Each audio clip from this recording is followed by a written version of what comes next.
Good evening class 7। आज हम लोग पढ़ेंगे चैप्टर नंबर 7 तूफानों की ओर। कविता है आपका, तो एक बार इसका सस्वर वाचन कर देते हैं, फिर उसके बाद अर्थ बताते हैं। तो हम लोग पढ़ते हैं तूफानों की ओर। शिवमंगल सिंह सुमन इसके लेखक हैं और इनका जन्म 1915 ईस्वी में हुआ था और 2000 ईस्वी में इनकी मृत्यु हुई थी, देहावसान हुआ था। तो शुरू करते हैं हम लोग। तूफानों की ओर घुमा दो नाविक निज पतवार, आज सिंधु नेवी से उगला है लहरों का यौवन मचला है।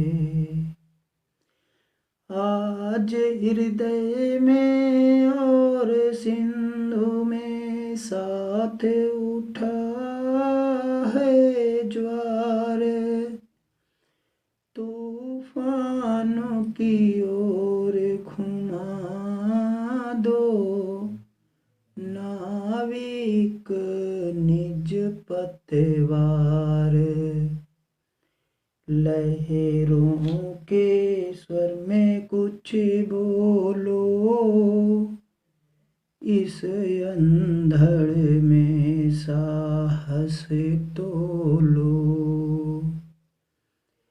कभी कभी मिलता जीवन में तूफानों का प्यार, तूफानों की ओर घुमा दो नाविक निज पतवार, तूफानों की ओर घुमा दो नाविक निज पतवार। तो ये हुआ सस्वर वाचन बच्चों। अब हम लोग इसके बाद पढ़ते हैं, आपको बताएंगे प्रसंग। इसमें शिवमंगल सुमन जी कविता के माध्यम से कवि ने मनुष्य को सदैव संघर्षरत रहते हुए की प्रेरणा दी है कि संघर्षरत इंसान रहे। कभी भी कोई बाधा आए, चुनौती का सामना हमें करना चाहिए, चुनौती का सामना करते हुए हमेशा आगे बढ़ते रहना चाहिए। कवि इसी बात की प्रेरणा मनुष्य को दे रहा है। तो कहते हैं कि कवि कहता है कि ऐ माझी, तो माझी का मतलब यहाँ है जो नाव चलाता है, माझी। तो उसे संबोधित करके कहता है कि ऐ माझी, तुम अपनी पतवार को उस ओर घुमा दो, अपनी पतवार को उस ओर घुमा दो। तो किस ओर कह रहा है? उस ओर घुमा दो जिस ओर तूफान आ रहा है, जिस ओर तूफान उठ रहे हैं। तो नाविक नाव कहाँ चलाता है? समुद्र में चलाता है। तूफान कहाँ आएगा? तो समुद्र में। समुद्र में कौन सा तूफान आता है? तो ये हो जाता है आपका ज्वार और भाटा। आप लोग ज्वार भाटा जानते हैं। तो ये ज्वार, समुद्र की लहरें जब चढ़ती हैं तो हम उसे ज्वार कहते हैं, और उसकी लहरों को जब वापस लौटती हैं, उतरती हैं, तो उसी को भाटा कहते हैं। तो यहाँ पे कवि ने यही चीज कहा है कि ऐ नाविक, ऐ माझी, तुम अपनी नाव को उस ओर घुमा दो जिस ओर तूफान है। कवि के कहने का मतलब ये है बच्चों की ज़िंदगी हमें अपना आसानी से नहीं जीना चाहिए, हमें ज़िंदगी के हर उस रास्ते की ओर मुड़कर चलना चाहिए जिस रास्ते पे संघर्ष हो। अगली लाइन का अर्थ हम देखते हैं। आज सिंधु ने विष उगला है, लहरों का यौवन मचला है। कहा आज, सिंधु मतलब सागर, समुद्र, उदधि। तो कहा आज सागर ने क्रोध में आकर जहर उगला है और लहरें अपनी यौवनता में मचल उठी हैं। तो सिंधु क्या कर रहा है? सिंधु का काम है जहर उगलना, मनुष्य का काम है उस जहर को पी जाना। तो यही चीज़ कवि ने कहा है कि हमारे सामने बाधा चाहे जितनी बड़ी आ जाए और चाहे जितने बड़े लोग बाधा उत्पन्न करें, लेकिन जैसे लहरें अपने यौवन में युवावस्था में जैसे मनुष्य मचलता है वैसे लहरें मचल रही हैं। तो कवि का यही तात्पर्य है कि हमें भी उन लहरों की तरह अपने अपने उफान पर आते हुए उन मुश्किल कठिनाइयों का सामना निर्भीकता से करना चाहिए। आज हृदय में और सिंधु में साथ उठा है ज्वार। यहाँ पे कवि ने ये बताया कि आज सागर और मनुष्य रूपी नाविक, यानी सागर के हृदय में भी ज्वार उठा है और मनुष्य के भी हृदय में भी ज्वार उठा है। और सागर के हृदय में जो ज्वार उठा है वह बाधा पहुंचाने वाला है, और मनुष्य के हृदय में जो ज्वार उठा है वो बाधा को पार करने वाला ज्वार उठा है। तो कहा आज हृदय और सिंधु दोनों में ही ज्वार उठा है। ज्वार हमने अभी भी बताया बच्चों कि समुद्र की लहरों का चढ़ाव जो होता है वो ज्वार कहलाता है। तो कहा मनुष्य और समुद्र दोनों के हृदय में आज ज्वार उठ रहा है, अर्थात कहने का तात्पर्य है हर बाधाओं से डटकर सामना करते हुए हमें निरंतर आगे बढ़ने का उत्साह हमारे हृदय में उमड़ जाना चाहिए। सिंधु यानी समुद्र में भी ज्वार जब आता है, पानी उमड़ता है, ज़्यादा होता है तो ज्वार आता है, ऐसे हमारे हृदय में उस बाधा को पार करने का ज्वार रहना चाहिए। इसकी लास्ट लाइन हम देख रहे हैं और इसके बाद आप लोगों को कुछ शब्दार्थ इसमें से बता दे रहे हैं। तो यहाँ पे तूफानों की ओर घुमा दो नाविक निज पतवार। तो कहा इसमें कि ऐ नाविक तुम अपनी पतवार को, अपनी नौका को उस ओर घुमा दो जिस ओर तूफान उठ रहे हैं। चलिए कोशिश करते हैं चैप्टर आपका कंप्लीट कर दिया जाए बच्चों। तो ये एक पैराग्राफ का अर्थ हमने आपको बताया। अब इसके बाद है दूसरा पैराग्राफ। तो दूसरा पैराग्राफ आप देख लीजिए कैसे। मुझे आशा है आप लोगों को दिख रहा होगा।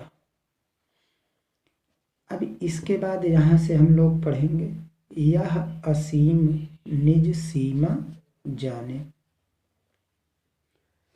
इसका भी सस्वर वाचन कर देते हैं। यह असीम निज सीमा जाने सागर भी तो यह पहचाने। मिट्टी के पुतले मानव ने कभी न हार मानी। तूफानों की ओर घुमा दो नाविक निज पतवार। तूफानों की ओर घुमा दो नाविक निज पतवार। सागर की अपनी क्षमता है पर माझी भी कब थकता है। जब तक सांसों में इस स्पंदन है उसका हाथ नहीं रोकता है। इसके ही बल पर कर डाले सातों सागर पार। तूफानों की ओर घुमा दो नाविक निज पतवार। तूफानों की ओर घुमा दो नाविक निज पतवार। तो अब यहाँ पे हम लोग इसका अर्थ देखते हैं बच्चों। यहाँ भी कवि प्रेरणा ही दे रहा है कि यह असीम निज सीमा जाने। इसका मतलब हुआ यह जो मनुष्य होता है अपनी सीमाओं को जानता है। मनुष्य जो है अपनी सीमाओं को जानता है और सागर भी तो यह पहचाने, और सागर भी अपनी शक्ति से परिचित है। इसका तात्पर्य हुआ बच्चों की मनुष्य भी अपनी औकात जानता है कि हमारी औकात क्या है, और सागर भी अपनी औकात पहचानता है। तो कहा यहाँ कि मनुष्य जानता है कि मिट्टी के पुतले, हम मिट्टी के पुतले हैं, अर्थात ये हमारा शरीर नाशवान है, हमारा शरीर कभी भी नष्ट हो सकता है, फिर भी कभी न मानी हार, फिर भी मनुष्य कभी हार नहीं मानता है, अर्थात वो कभी घबराता नहीं है और संघर्ष रूपी तूफानों से कभी वह उसकी बाधाओं के आगे घुटने नहीं टेकता है। फिर कहा कवि जो है कि सागर भी अपनी क्षमता से मुकाबला करता है और माझी भी उसकी शक्तियों का मुकाबला करता है। सागर की अपनी क्षमता है, सागर की जो अपनी योग्यता है, पर कब माझी भी थकता है, लेकिन माझी भी उस पतवार के, उस बाधा के आगे, उस ज्वार भाटा के आगे माझी यानी नाव खेने वाला नाविक झुकता नहीं है। जब तक सांसों में स्पंदन है, जब तक हमारी सांसों में सांस है, यानी जब तक नाविक में सांसों में सांस रहती है, उसका हाथ थकता नहीं है, उसके हाथ रुकते नहीं हैं। यही चीज़ बच्चों भगवान श्री कृष्ण ने गीता में भी कहा है कि मनुष्य को अपने अंतिम सांसों तक लड़ना चाहिए, हो सकता है उसकी जीत अंतिम सांसों में ही हो, इसलिए प्रत्येक मनुष्य को अपने अंतिम सांसों तक लड़ना चाहिए, युद्ध करना चाहिए। इसके ही बल पर कर डाले सातों सागर पार, तो यहाँ इसके ही बल पे, किसके बल पे, उसकी सांसों में जब तक धड़कन है, उसके हाथ रुक नहीं रहे हैं, यानी वह निरंतर अपना नाव खेता चला जा रहा है, इसी दृढ़ संकल्प के बलबूते वह सात सागरों को, सात समुंदर पार में तेरे पीछे पीछे आ गया, मीन्स अपनी मंजिल के पीछे पीछे वह नाविक पहुंच गया। लास्ट पंक्ति हम देख रहे हैं बच्चों, इसमें का कवि कहता है कि हे माझी, तुम अपनी पतवार को उस ओर घुमा दो जिस ओर तूफान उठ रहे हैं। तो यहाँ ये अर्थ आपका बच्चों कंप्लीट हो गया। आप यहाँ से थोड़ा सा इसको देख लीजिए, ये है आपका शब्दार्थ। तो निज माने अपना हो गया, पतवार नाव खेने की लकड़ी, सिंधु माने सागर, विष माने जहर, ज्वार माने समुद्र की लहरों का चढ़ाव और उतार को भाटा कहते हैं, यानी समुद्र की लहरें जब आती हैं तो उसको ज्वार और जब वापस जाती है तो उसे भाटा। स्वर माने आवाज, अंधड़ माने तेज आंधी, असीम माने सीमाहीन, क्षमता माने योग्यता, माझी माने नाविक या नौका चलाने वाला, खेने वाला, चलाने वाला। स्पंदन, धड़कन, तूफानों की ओर कविता के लेखक कौन है? शिवमंगल सिंह सुमन। इनका जन्म 1915 और मृत्यु सन 2000 में। ज्वार कहाँ उठता है? तो मनुष्य के हृदय में ज्वार उठता है और सिंधु में भी, समुद्र में ज्वार उठता है। कभी कभी जीवन में किसका प्यार मिलता है? तो ये यहाँ बच्चों इन्होंने ये बताया है कि कभी कभी जीवन में किसका प्यार मिलता है? तो तूफानों का। हमारे जीवन में बहुत सौभाग्य की बात होती है बच्चों की, हमारे जीवन में संघर्ष मिलता है और बिना संघर्ष के सफलता का कोई आनंद नहीं मिलता है। एक्चुअल में अगर महसूस किया जाए तो अगर हमारी खुशी कोई बांटने वाला ना हो और हमें खुशियाँ 1000 मिले तो बच्चों उस खुशी को मिलने का कोई फ़ायदा नहीं होता। अगर हमें खुशी मिल रही है तो खुशी को बांटने वाला भी कोई होना चाहिए।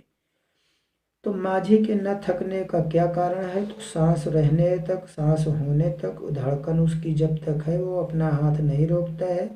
यही दृढ़ संकल्प जो है उसके न थकने का कारण है, उसका दृढ़ संकल्प। और फिर यहाँ है लहरों का यौवन मचला है में, मचला का क्या अर्थ है? तो इसका मतलब उठ रही है, यानी लहरों का यौवन मचला, तो लहरें उठ रही हैं। अब यहाँ आप व्याख्या, मैंने अभी आपको बताया था, अब आप व्याख्या देख लीजिएगा। व्याख्या मैंने बता दिया है, वीडियो रोक कर आप इसको देख सकते हैं। फिर भी यहाँ हम एक बार रिपीट कर देते हैं। प्रसंग तो हमने आपको बता दिया है कि इस कविता के माध्यम से संघर्षरत रहते हुए, हर बाधा चुनौती का सामना करते हुए सदैव आगे बढ़ते रहने की प्रेरणा दे रहे हैं। फिर ये कवि माझी अर्थात मनुष्य को संबोधित करते हुए कहता है कि तुम अपनी पतवार को जो है उस ओर घुमा लो जिस ओर तूफान उठ रहे हैं। आज सागर ने क्रोध में आकर जहर उगला है, लहरें अपनी यौवनता में मचल उठी हैं। और फिर उसके बाद अर्थात लहरें अत्यधिक उफान पर हैं। आज सागर और मनुष्य रूपी नाविक के मन में साथ साथ ज्वार उठा है, अर्थात हर बाधाओं से डटकर सामने करते हुए निरंतर आगे बढ़ जाने का उत्साह हृदय में उमड़ पड़ा है। कवि प्रेरणा देते हुए कहता है कि अंधड़ और तूफान रूपी चुनौतियों का सामना तुम साहस और पूरी निर्भीकता से करो। जीवन में ऐसे संघर्ष रूपी तूफानों का दस्तक देना कभी कभी ही संभव हो पाता है। जो मनुष्य दृढ़ संकल्पित होकर जीवन में तूफानों का सामना करते हैं तो तूफान भी ऐसे साहसी मनुष्यों से प्रेम करते हैं। यहाँ कवि माझी संबोधित करते हुए कहता है कि तुम अपनी पतवार को उस दिशा की ओर घुमा दो जिस ओर तूफान उठ रहे हैं। यहाँ इस लाइन से आपका बदल जाता है। ये यहाँ कविता की लाइन यहाँ से है कि यह असीम निज सीमा जाने, यहाँ से है इसका अर्थ। यानी मनुष्य अपनी असीम सीमा या शक्ति को पहचानता है और सागर की भयंकर शक्ति से भी परिचित है। मनुष्य यह भी जानता है कि उसका शरीर नाशवान है, वह फिर भी अपने जीवन में आए संघर्ष रूपी तूफानों से कभी घबराता नहीं है, न ही बाधा के आगे घुटने टेकता है। अतः मनुष्य कभी हार नहीं मानता। फिर इसके बाद यहाँ से है, कवि कहता है कि सागर की अपनी क्षमता है पर माझी की भी उन शक्तियों से मुकाबला करते हुए कभी थकता नहीं है। जब तक उसकी सांसें चलती हैं वह निरंतर नाव खेता या चलाता रहता है। अपने इसी दृढ़ संकल्प के कारण जो है बलबूते वह सातों सागर को पार कर लेता है, अर्थात भयंकर चुनौती व बाधा होने के बाद भी वह अपनी मंजिल को हासिल कर लेता है। कवि कहते हैं कि हे माझी, हे मनुष्य, तुम अपनी पतवार को उस ओर घुमा दो जिस ओर तूफान उठ रहे हैं। तो इस तरह से बच्चों ये चैप्टर का अर्थ आपका कंप्लीट हुआ। हम बस थोड़ा सा प्रश्नोत्तर देख लेते हैं, उसके बाद ये चैप्टर ओवर हो जाएगा। इसके बाद एक चैप्टर आपका लास्ट बचेगा, तीनों क्लास में इसके बाद लास्ट ही चैप्टर बचेगा। तो आज सिंधु ने उगला है, आप बुक देख लीजिएगा। 20 पहले का में ख वाले में हो जाएगा सागर की, ग वाले में हो जाएगा सातों, घ वाले में हो जाएगा शिवमंगल सिंह सुमन। तो उसके बाद आप देख लीजिए ये लहरों के स्वर में कुछ बोलो तो, इस अंधड़ में साहस तोलो। फिर इसके बाद है यहाँ पर कभी कभी मिलता जीवन में, फिर सागर भी तो यह पहचाने, पर माझी भी कब थकता है, जब तक सांसों में स्पंदन है उसका हाथ नहीं रुकता है। तो इस तरह से यहाँ हमारा प्रश्नोत्तर हुआ। अब ये थोड़ा सा है मिलान करने वाला, देख लीजिए। तो उगला का मिलान कर दीजिए मचला, बोलो का मिलान तोलो, प्यार का विलोम यानी प्यार का मिलान पतवार, और क्षमता का जो है थकता और जाने का पहचाने। फिर यहाँ से आपका प्रश्न बनाया गया है, तो ये प्रश्न है। प्रश्न में आप देख लीजिए, ये है 5 का वाले में तूफानों की ओर, खा वाले में विष, 5 का गा में हृदय, 5 का घा में लहरों और 5 का अंगा में अंधड़। यहाँ प्रश्न पे उत्तर देना है आपको। कवि ने मनुष्य की किस विशेषता की ओर इशारा किया है, तो आपको लिखना कैसे है बच्चों, इसको हम आराम से बोल दे रहे हैं। मनुष्य भली भांति जानता है कि शरीर नश्वर है, फिर भी वह आखिरी सांस तक चुनौतियों से लड़ता रहता है। कवि ने मनुष्य की इसी विशेषता की ओर इशारा किया है। नेक्स्ट है, लहरों का यौवन मचला है, इसका क्या अर्थ है, तो इसका अर्थ है बच्चों समुद्र में लहरें उठने लगी हैं। फिर इसके बाद ये है आपका ग वाला प्रश्न, अंधड़ में साहस को कैसे तौला जा सकता है? तो आराम से इसको भी पढ़ दे रहे हैं कि अंधड़ का अर्थ कठिन चुनौती से है, इससे डटकर मुकाबला करना, इससे डटकर मुकाबला करना, लक्ष्य की ओर निरंतर आगे बढ़ना, लक्ष्य की ओर निरंतर आगे बढ़ना ही साहसी होने का प्रमाण है। चुनौती का सामना न करने वाले अपने लक्ष्य से पीछे छूट जाते हैं। चुनौती का सामना न करने वाले अपने लक्ष्य से पीछे छूट जाते हैं। तो ज्वार कहाँ कहाँ उठता है? तो दो जगह बच्चों, एक तो हृदय में और एक समुद्र में, दोनों जगह ज्वार उठता है। कविता में निहित संदेश को लिखिए। तो कविता में यही संदेश दिया गया है कि मनुष्य को हर चुनौतियों का सामना करते हुए सदैव आगे बढ़ते रहने की प्रेरणा दिया गया है। चुनौतियों का सामना करते हुए, बाधाओं को पार करते हुए सदैव आगे बढ़ते रहने की प्रेरणा दिया है। तो इस तरह से बच्चों ये आपका चैप्टर कंप्लीट हुआ और इसके बाद फिर आपसे नेक्स्ट क्लास के लिए मिलेंगे बच्चों। तब तक के लिए गुड नाइट। लेकिन एक तकलीफ़ है, आप लोग मेरा ये सब्सक्राइब नहीं किए हैं तो सब्सक्राइब कर लीजिएगा बच्चों, लाइक कर दीजिएगा। कोई दिक्कत है तो कमेंट बॉक्स में पूछ लीजिएगा। Thank you class.